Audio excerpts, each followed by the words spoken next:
हल संधि में ये बात ध्यान रखने योग्य होती है कि वहां पर सूत्रों को सिर्फ एक बार पता करना होता है कि कौन सा सूत्र क्या करता है। यूजुअली जैसे इसको शुनशु ये पता होना चाहिए, शुनशु ये पता हो, और जलाब दिश। इसके अलावा बाकी सारे इतने ज्यादा इम्पोर्टेंस नहीं रखते हैं, उन सूत्रों को नहीं पूछते हैं। आपको ये पता होना चाहिए कि अगर आगे पीछे का ये सामान बैठा तो ये चीज इसमें चेंज हो जाएगी, इतना ध्यान रखना ताकि संधि विच्छेद हो जाए या संधि करनी हो तो वो हो जाए, इतना तो याद रह जाएगा ना।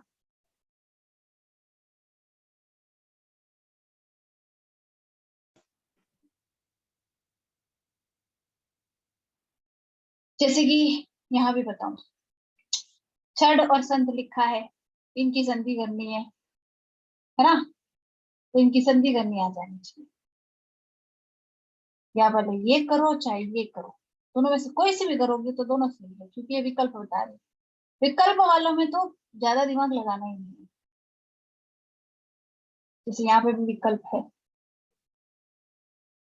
हमें ये यूजुअली ये पता होना चाहिए कि हाँ मान लो कि अश्विन समय इस तरह से दो नक्के आ गए और इसका संधि विच्छेद हमको पूछ लिया, तो हमको अश्विन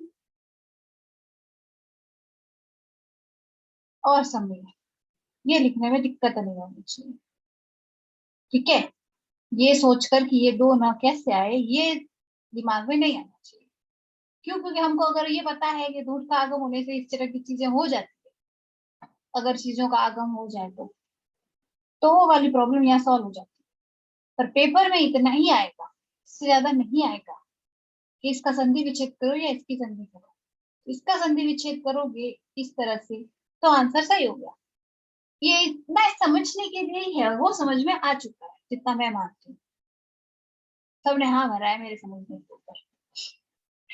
ठीक है, अभी जैसे यहाँ पर है यशान और से, मान लो किसी ने यशान से लिख दिया, ये वाला सूत्र करने से पहले इस यशान से के संधि विच्छेद कौन कर सकता था?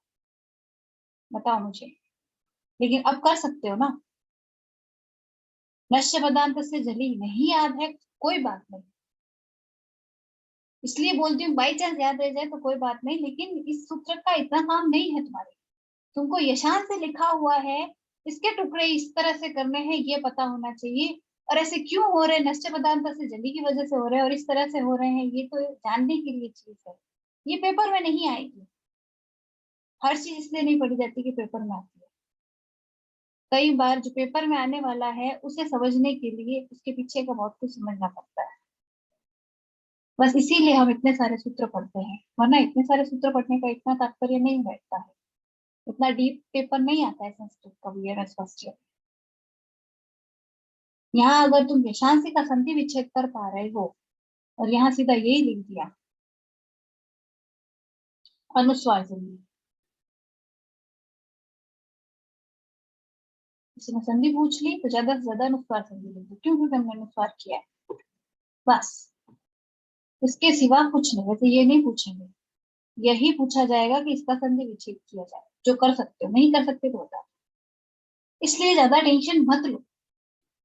अगर जो पढ़ा रही हूँ वो समझ में आ रहा है तो पेपर में क्या आएगा वो चीज मैं बराबर बता के उसी का टेस्ट लूंगी। जब टेस्ट लूंगी तो तुम लोगों को सच में लगेगा कि हाँ जो तुमने पढ़ा है वो तुमको आ रहा है, तुमको पेपर भी दिखाऊंगी।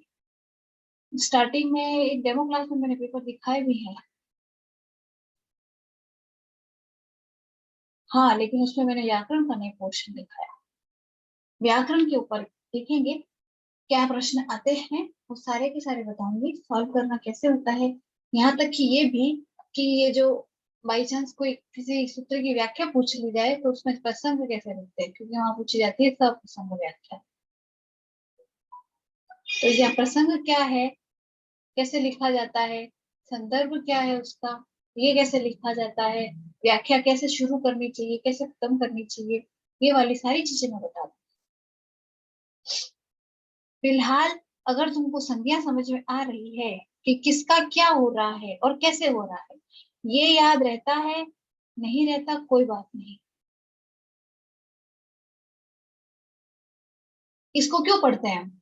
इसलिए कि हमने धुट का आगम कर दिया, अब धुट का आगम हमने आगे क्यों किया, पीछे क्यों नहीं किया, पीछे क्यों किया, आगे क्यों नहीं किया, ऐसी चीजों के लिए। ज्ञाद्यंत उटकी तो सिर्फ यहाँ काम नहीं आता, प्रत्यय करेंगे वहां भी काम आएगा। इत संज्ञा और ये इस तरह के सूत्र ये हर जगह काम आते हैं, इस वजह से इनको पढ़ा जाता है। और जो ये हर जगह काम आने वाले सूत्र होते हैं, इन्हीं की यूजुअली व्याख्या पूछी जाती है। इनके बारे में यूजुअली सिर्फ वाक्य की व्याख्या पूछी जाती है, क्यों? क्योंकि इनकी विधि नहीं है कोई।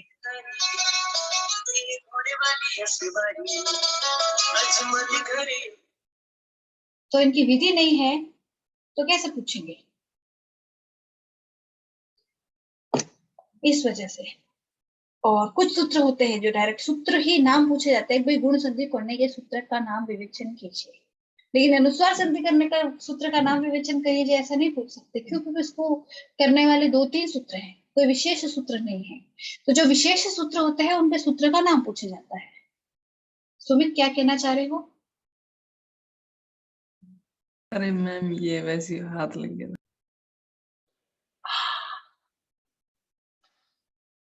ठीक है, तो ये थी हल संधि जो अब खत्म हो चुकी है। अब हल संधि पूरी हो चुकी है, और यूं तो मैंने कुछ सूत्र छोड़े हैं, लेकिन उन्हें पढ़ने का मतलब नहीं था, क्योंकि उनसे संबंधित शब्दों का इतना उपयोग नहीं होता है, इसलिए वो सूत्र मैंने छोड़ दिए।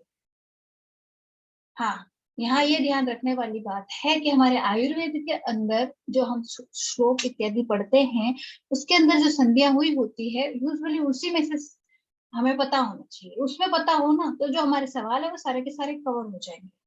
ये आज हल संधि पूरी हो गई है, अभी विसर्ग करनी है जो 2 दिन में हो जाएगी मेरे ख्याल से। उसके बाद हम श्लोक उठाएंगे, किसके? सुश्रुत शारीर 4th चैप्टर के। 4th चैप्टर के क्यों उठा रहे हैं? क्योंकि हमें उससे 2 काम है। पहला कि वो हमारे संस्कृत के सिलेबस में पढ़ रहा है, उसकी व्याख्या वगैरह, उसके जो सवाल है वो आते हैं, 25 नंबर का है वो। और दूसरा, हम उसके अंदर से संधि देख लेंगे, तो 2 काम हमारे एक साथ हो जाएंगे, टाइम भी बचेगा और सिलेबस भी कवर हो जाएगा। एक चैप्टर 25 नंबर का है वो? हाँ, सुश्रुत शारीर 4था अध्याय 25 नंबर का है।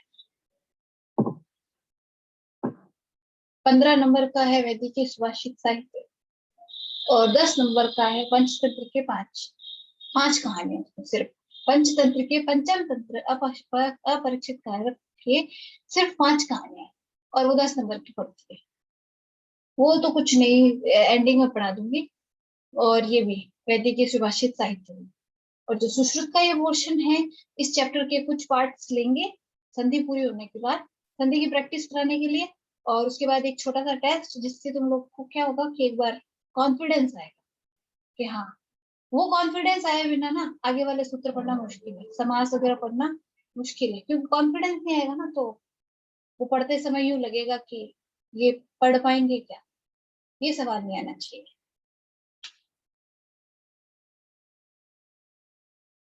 नवंबर एंड की बात कर रहे हो, नवंबर स्टार्ट की?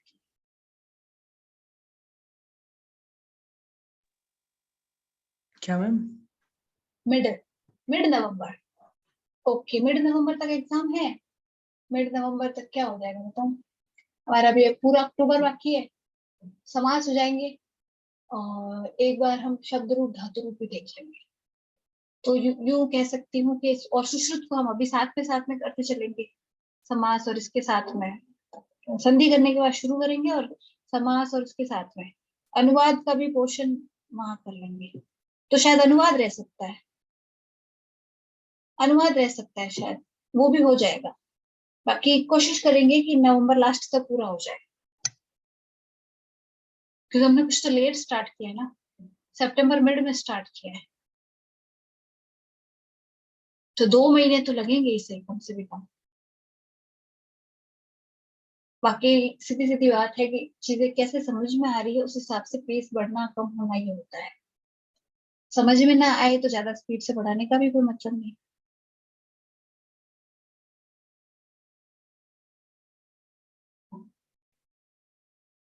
इसलिए जैसा समझ में आ रहा है पढ़ लो, क्योंकि यूजुअली ग्रामर का इनिशियल पोर्शन संधि समास ये ज्यादा काम आता है, किसमें? सवालों में डायरेक्ट। और वो जो पीछे वाला पोर्शन है हमारे विभक्त, धातु रूप, शब्द रूप, कारक, कर्तृवाच्य, कर्मवाच्य, ये सब कुछ अनुवाद में बहुत काम आता है। तो अनुवाद को उन सबके साथ में लेके चलेंगे, और इन सबके साथ में किसको लेके चलेंगे? दूसरी चीजों को। ठीक है, इस तरह से हम कम टाइम में सिलेबस कंप्लीट कर पाएंगे। और ये शायद है नवंबर लास्ट में, इस हिसाब से क्या पता दिसंबर स्टार्ट में भी हो। नवंबर लास्ट तक मोस्ट प्रोबेबली सिलेबस हो जाना चाहिए, बाकी मैं कोशिश करूंगी कि जल्दी हो, और कुछ तुम लोगों के रेस्पॉन्स पे भी डिपेंड करता है। तो आज हमारी हल संधि पूरी हो गई है। मंडे से हम विसर्ग संधि लेंगे, और संधि पूरी होने के बाद एक बार सुश्रुत का शरीर स्थान उठा के संधि की प्रैक्टिस और उसके कुछ पोर्शन करेंगे, फिर हम समास लेंगे। ठीक है, okay then, okay ma'am, good night all. Thank you ma'am.